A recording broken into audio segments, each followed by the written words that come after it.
Casey at bat. It looked extremely rocky for the Mudville Nine that day. The score stood 2-4 with but an inning left to play. So when Cooney died at second and Burroughs did the same, a Pollard read the features of the patrons of the game. A straggling few got up to go, leaving there the rest, with that hope which springs eternal within the human breast. For they thought, if only Casey could get a whack at that, they'd put even money now with Casey at the bat.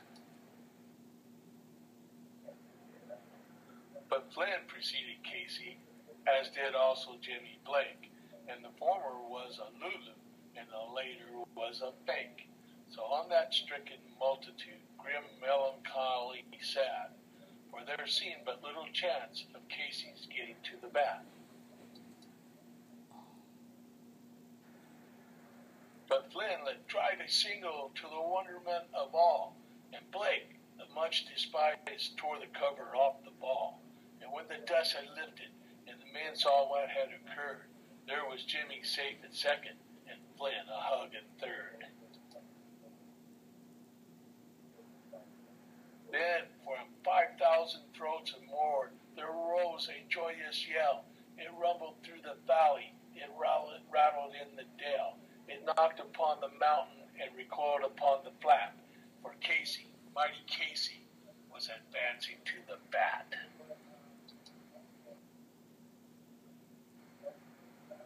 There was ease in Casey's manner as he stepped into his place. There was pride in Casey's bearing and a smile on Casey's face. And when responding to the cheers, he lightly doffed his hat. No stranger in the crowd could doubt 'twas Casey at the bat.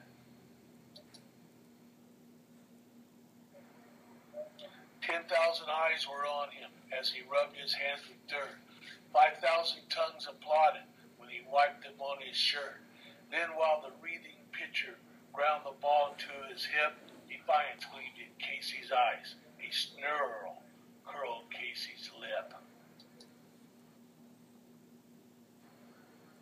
And now the leather-covered spear came hurtling through the air, and Casey stood a-watching it in haughty grandeur there. Close by the sturdy batsman, the ball and heated speed. That ain't my style, said Casey. Strike one, the umpire said. From the benches, black with people, there went up a muffled roar, like the beating of great storm waves on a stern in a distant shore. Fire him! Fire the umpire! Shouted someone on the stand, and it's likely they'd have fired him had not Casey raised his hand.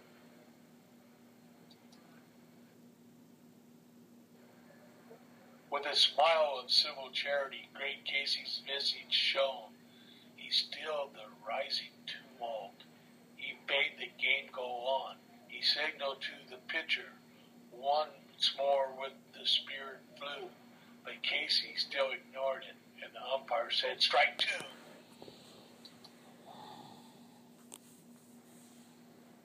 Fraud, cried the maddened thousands, and echoed answered, fraud. But no one's scornful look from Casey, and the audience was awed. They saw his face grow stern and cold. They saw his muscles strain, and they knew that Casey wouldn't let that ball go by again. The sneer is gone from Casey's lip. His teeth are clenched in hate. He pounds with cruel violence his bat upon the plate. And now the pitcher holds the ball, and now he lets it go, and now the air is shattered by the force of Casey's blow.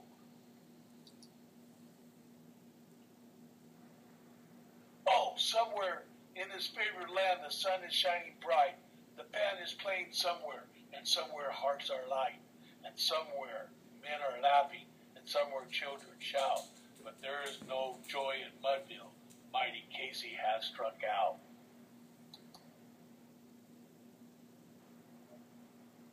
The end.